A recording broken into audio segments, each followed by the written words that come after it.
నీ మిషన్ ఏది?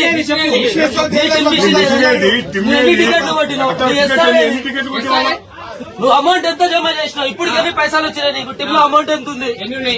వచ్చేది ఎంత? అంటే ఇంత మంది కడుపును కొడుతున్నాను. టిమ్ము లేకుండా ఏం లేదు నాశనం చేసుకుంటాం. టిమ్ము లేకుండా ఎట్లా వస్తావు? అంటే అప్పుడు నువ్వు టిమ్ము లేదని దాచి పెడుతున్నావు. ఎస్ఆర్ లేదు, టిమ్ము లేదు, ఏం లేకుండా పైసలు మొత్తం జేబులో వేసుకొని తిరుగుతారు మీరు. పైసలు ఒక్క టికెట్ కూడా పైసలు మొత్తం జేబులో వేసుకొని తిరుగుతారు. కార్పొరేట్ మాకు జీతాలు చేయడానికి కార్పొరేషన్ లాస్ అవుతుంది. ఇట్లా పైసలు దొబ్బిపోతే లాస్ కదా కార్పొరేషన్. ఇప్పుడు బస్సు మొత్తం వేసేసుకున్నారు. టిమ్ములు లేకుండా ఏం లేకుండా ఎస్ఆర్ లేకుండా మాకు 20% పిఆర్సీ గవర్నమెంట్ లాస్ అయిపోతుందా? ఇట్లా ఎన్ని బస్సులు తిరుగుతున్నాయి తెలంగాణ రాష్ట్రంలో? ఇట్లా ఎంతమంది ఎన్ని డబ్బులు వేసుకుంటున్నారు? అట్లయినా ఏమవుతుంది? కానీ మమ్మల్ని రోడ్డు మీద జనాల కలిసిపోయారు. ఆర్టీసీ కార్మికులు తెలుస్తుంది.